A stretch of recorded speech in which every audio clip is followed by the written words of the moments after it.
Friends, welcome back. My name is Elizabeth and today is Friday. Yay, Friday. We made it through another week. So I used to work at a daycare and on Fridays we would have Friday fun days and we would have dance parties and all that good stuff. Well, I'm not gonna terrify y'all with my awesome dance moves. They were great for my 4- and 5-year-olds. Everyone else, however, not so sure, but that's okay. So I've already started on my face because I felt like I started doing this video and then I felt like I just kind of stuttered, and I'm not gonna wipe off the makeup right now, so we're just gonna keep on going. Oh, and I was looking, so I may or may not have a box of makeup in our guest room, as well as like 3 drawers full of makeup in our bedroom. So I got some new stuff out to try today. I'm pretty excited about. Not all new stuff, because I have stuff that I like and I just like to keep using it. I like to try new stuff too, but I also just have stuff that just seems to work for me. I'll show you what I have used on my face today. I used that as a primer and my trusty Makiage.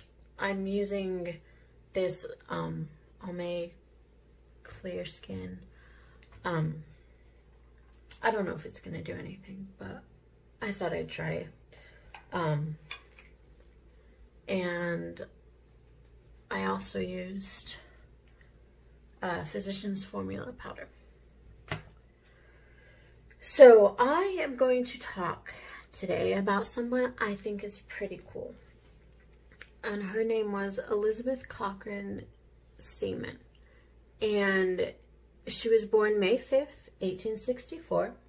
Her father's name was Michael Cochran, and he was a mill worker and laborer, but eventually he ended up buying the mill and a lot of the land surrounding it. And the mill was called Cochran's Mill, named after her father. And he was an Irish immigrant. He immigrated around 1790, and he passed away in 1870 or 1871. He was married twice. With his first wife, he had 10 kids, and the second wife, he had 5 kids, including Elizabeth. Oh, one quick side note. I just want to say up front that my husband chose my makeup look today. So if it turns out horribly, we all know who to blame. Just kidding. But he did choose the look, and I'm not entirely sure how it's going to go. But we'll see. It's something that's a little out of my comfort zone. But we'll see how it goes. And maybe one day I will start coordinating my makeup with what I'm talking about. Today, however, is not that day. So back to Nellie Bly. So as a young girl, she was called Pinky because she really liked the color pink and she wore it often. As she got older, though, she decided she wanted more of a sophisticated look, and so she dropped the nickname and took the surname Cochran, and her mother's surname was Kennedy, so I'm assuming that's what she was going by before.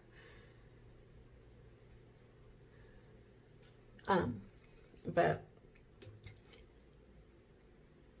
sorry, this is really something I haven't really done before, so hopefully it turns out good.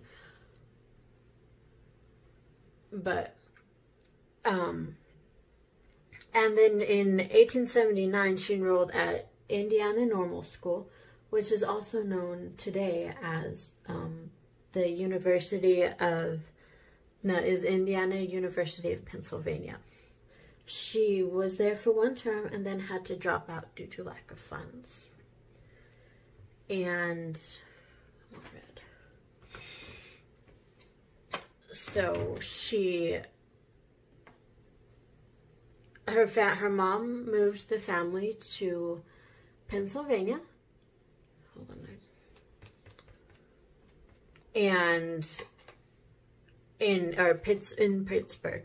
And in 1880, there was a article posted in the Pittsburgh Dispatch entitled "What Girls Are Good For," and it basically said girls are good for keeping house and carrying babies, giving birth. Well, Elizabeth did not really like this, and so she wrote a letter back, and the editor, under the pseudonym of Lonely Orphan Girl, and the editor was so impressed with this that and the editor was George Madden, that he wrote I don't know what they're called, in the newspaper, he wrote an advertisement, I think, or something like that. Yeah, an advertisement asking the author to identify herself. So she did. She wrote back, and he asked her to write another article for the paper. And she did what she did again under the Lonely Orphan Girl, under the pseudonym Lonely Orphan Girl. And it was about how divorce affected women, which I don't know if that might not have been a thing that was thought a lot about back then. I'm not sure, but you know what? I'm actually kind of liking this. Kind of fun. But so the editor again was so impressed that he offered her a full-time job working for the Pittsburgh Dispatch. I don't know if I said that already, but yeah, she was working for the Pittsburgh Dispatch. I want to make the top a little darker though. And so she started working there, and when she was first working there, she focused a lot of her articles were about the working conditions of women in the mills and stuff. Well, the mill owners didn't like that, so they started sending the newspaper letters expressing their displeasure. So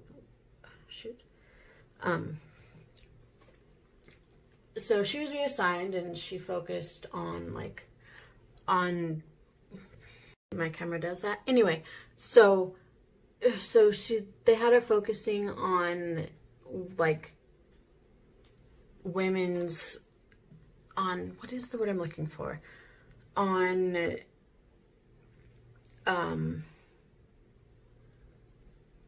women's pages. So she covered fashion and all that good stuff. Well, she didn't really like that route so much. So she traveled to Mexico to serve as a foreign correspondent. She was only 21 at this time. I'm feeling a little inadequate right now. Not really, but that, for being only 21 years old, that is really impressive. And so she traveled to Mexico as a foreign correspondent, and she spent nearly half a year reporting on the lives of the Mexican people. And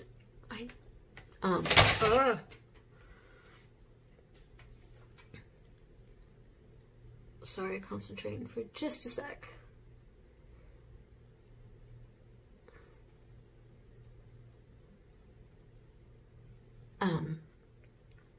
But yeah, so and in one report that she protested the imprisonment of a Mexican journalist. Well, when authorities learned of this report, they threatened her with arrest, which meant she had to go home.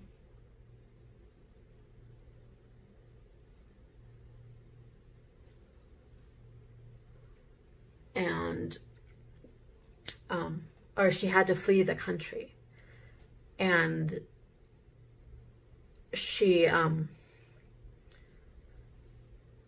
So when she got back home, she was burdened again with reporting about she was burdened again with reporting the things she was reporting before, the women's fashion and all that stuff.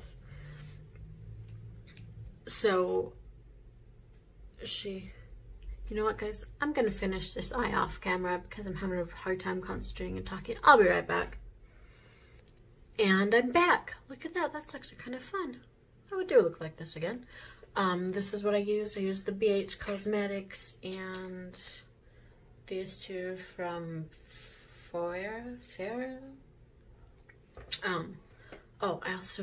Yesterday when I was talking about makeup, I mentioned that I buy a lot of my stuff from Walmart and Amazon and Target. I forgot about Ross and TJ Maxx. That's actually where I got some of my favorite makeup from. But anyway, back to Nellie Bly.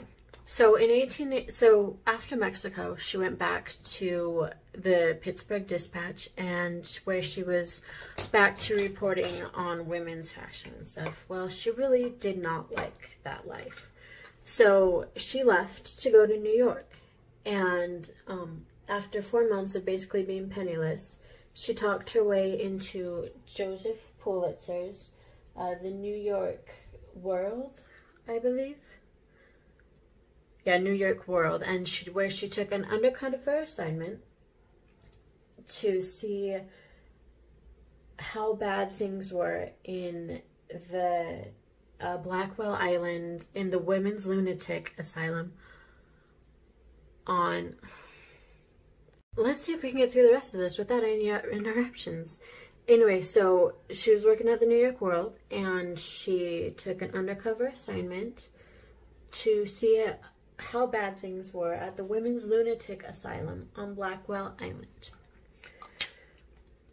And to get into this asylum, she had to make herself seem crazy. It wasn't an easy task. And so what she would do is she wouldn't sleep all night. She'd walk around asking people crazy things, just saying all this crazy stuff to make herself seem crazy. And she was examined by a doctor, by a judge, and finally a judge ordered her and to get into this asylum, she took a place at a women's boarding home, I believe, where she started acting crazy. And finally,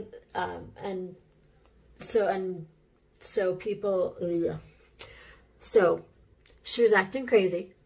She, at one point, and she was saying she was a Cuban immigrant.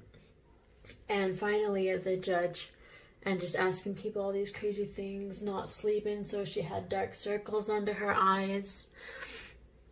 And finally, a judge ordered her to go to this asylum. And she was in this asylum for 10 days. And when she was in this asylum, she dropped the crazy act. And started saying she was sane. But people there didn't believe her, thought she was, it was just part of her disease. So the conditions in this women's lunatic asylum were absolutely deplorable. They only had 16 doctors on staff. It was originally built to host 1,000 women. They had around 1,500 women crammed in there, and only 16 doctors who were poorly trained as well. And when she was in there, Elizabeth realized that a lot of these women weren't crazy. They were as sane as she was. But a lot of them were immigrants and couldn't speak English. So they were just kind of put there, trying to get through the judicial system. Well, they were fed so the conditions were horrible. They had horrible sleeping conditions. They had horrible, they were feeding them spoiled food. They had no, like, I feel like if some people weren't crazy when they went in there, they might have been afterwards. And the women who did need help, you know, they weren't getting the help that they needed. So it was just making it worse. Because they were so because there were so many women in there, and with only 16 doctors on staff, and if they're not well trained, what are you gonna do? So they just feeding them spoiled food, it was bad. It was terrible conditions for these poor women. And Nellie Bly stayed in there for the full 10 days until her editor was able to get her out. And she went to, and she, once she got out, she reported on what she had found. And it was investigated. Unfortunately, the people who ran the place had been tipped off that they were going to be investigated, so they cleaned up their act before the investigators got there. I believe, however, that even though they cleaned up their act after her expose, that they did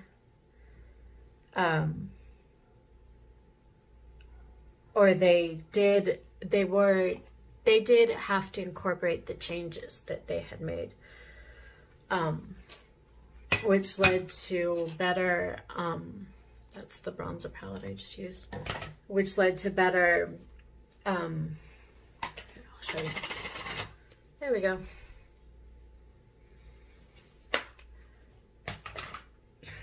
Anyway, they had, which did lead to better care. There we go. That's what I'm looking for the women who were still in this facility. And they had more, they were able to get more funds and better medical care and all that good stuff. So that was a good change so that was a good result for her spending those 10 days in there. But 10 days in those conditions just sounds terrible. And then in 1873, Jules Verne's book, 80 Days Around the World in 80 Days, there we go, had come out. And so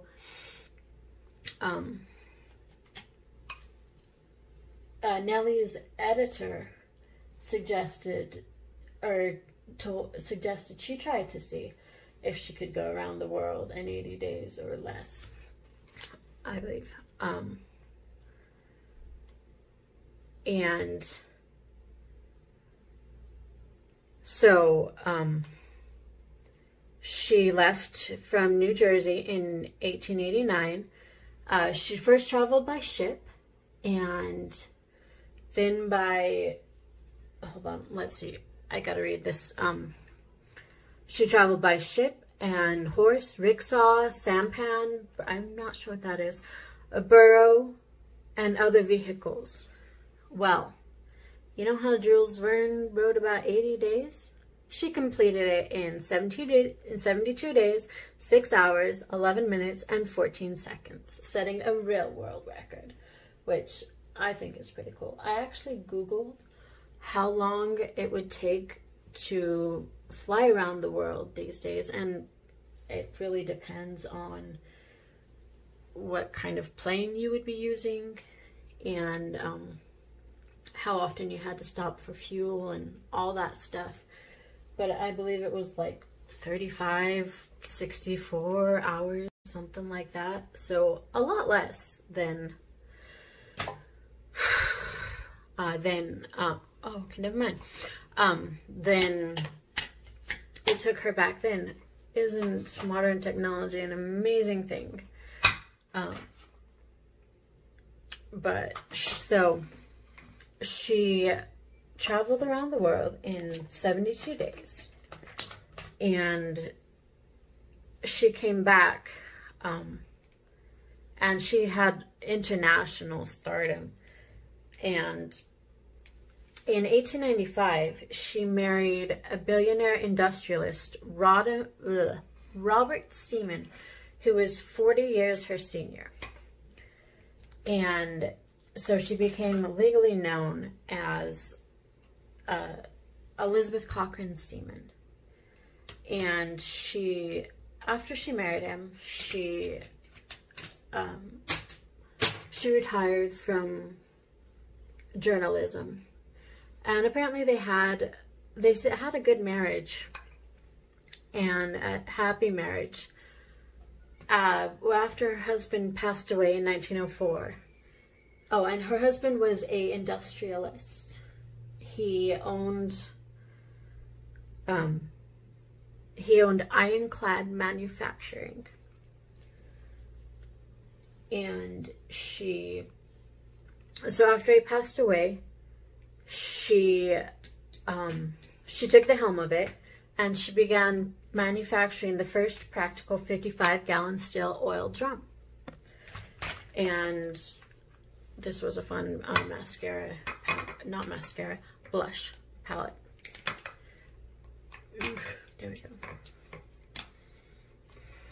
Let me see if I can do this.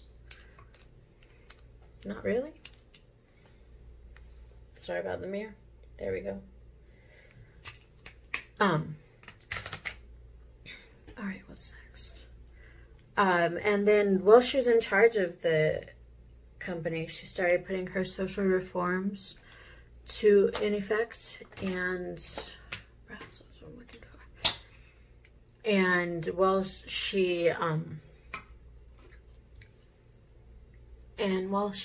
what reforms she used was she employed several perks that really were unheard of at the time. She had fitness gyms, libraries, and healthcare.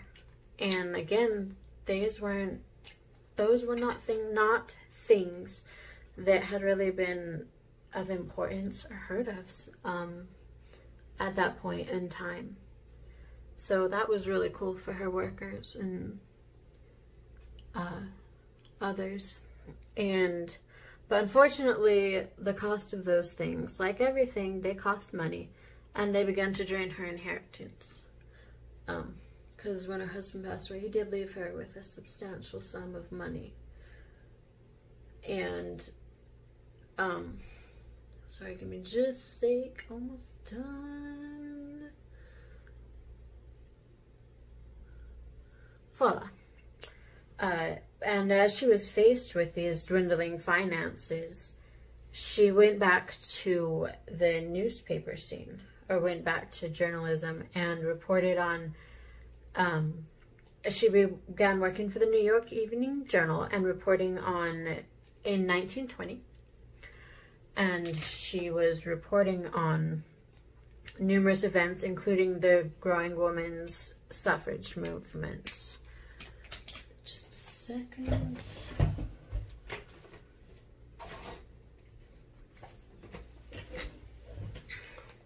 Back. One more second.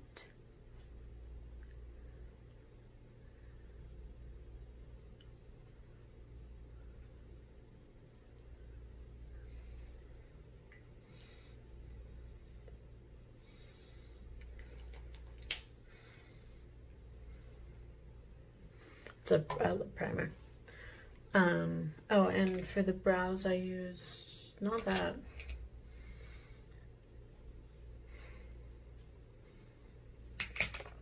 So, and she also wrote books. She wrote a book called 6 Months in Mexico, which was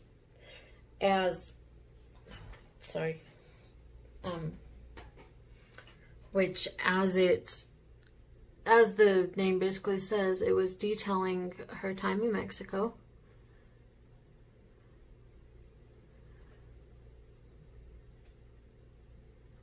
And she also wrote a book called 10 Days in the Madhouse, 10 Days in a Madhouse, which was, again, detailing her time in this asylum. And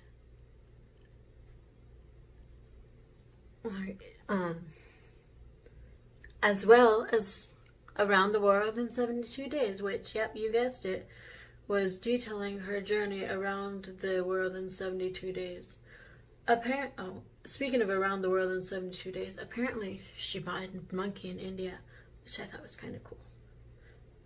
I mean, would it be cool to have a monkey or not? In some ways, I think it would be.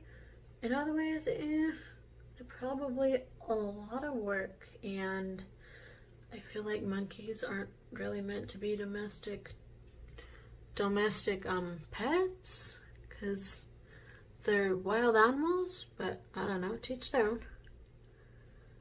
And I mean, I guess maybe monkeys do make, or maybe they do make a little easier or better pets because they're primates. Who knows? And so in this, her Around the World in 72 Days, she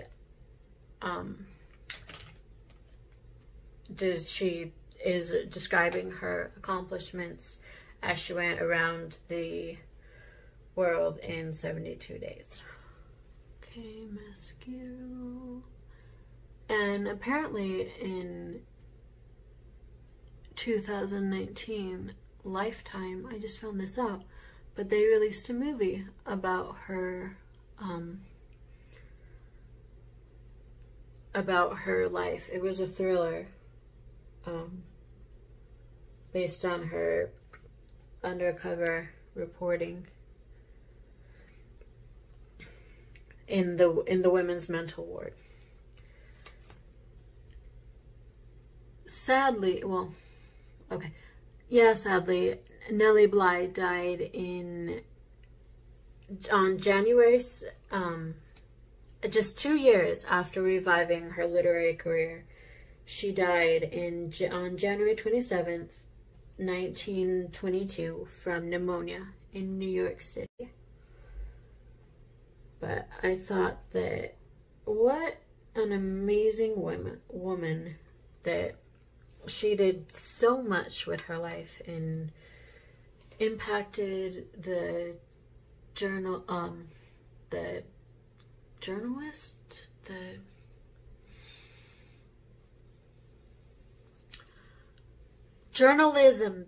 we go. I can remember words. The journalism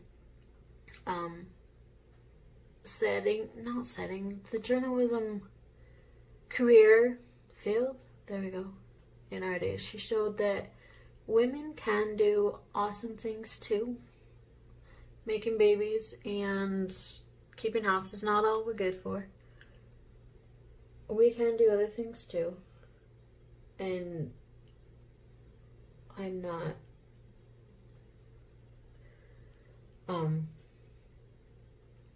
not saying that we're not good at making babies and keeping house, but actually, no, I'm just not going to get into that.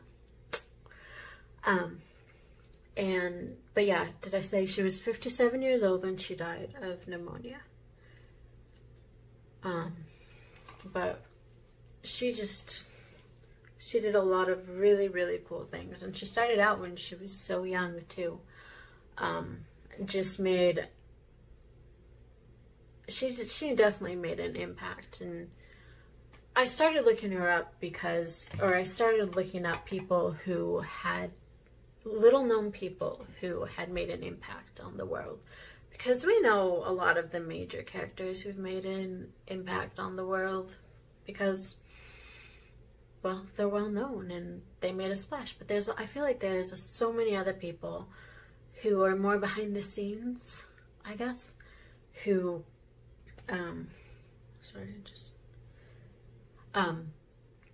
who we don't know about because they they did what they did, and it didn't, and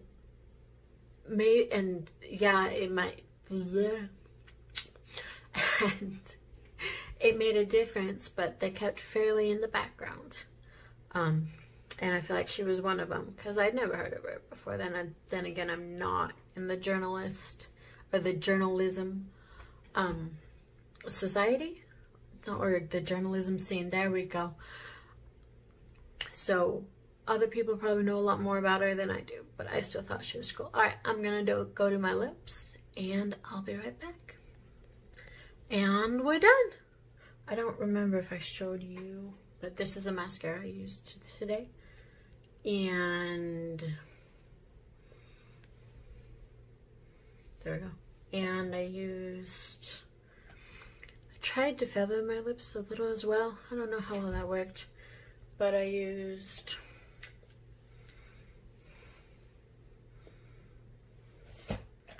and I really like this palette. It's awesome. Anyways, that's it. What do you think? I love the eyes. I would do that again. I think that's an awesome look. But yeah, I really enjoyed doing this look. I had a lot of fun with it. And I enjoyed talking about Nellie Bly. I hope you guys did too. And hope you have an awesome day. And I will see you next time. Make those dreams come true. And remember to always be patient and kind with people, because everyone has a story and we don't know it, especially in these times. But always be patient and kind. And I will see you next time. Bye!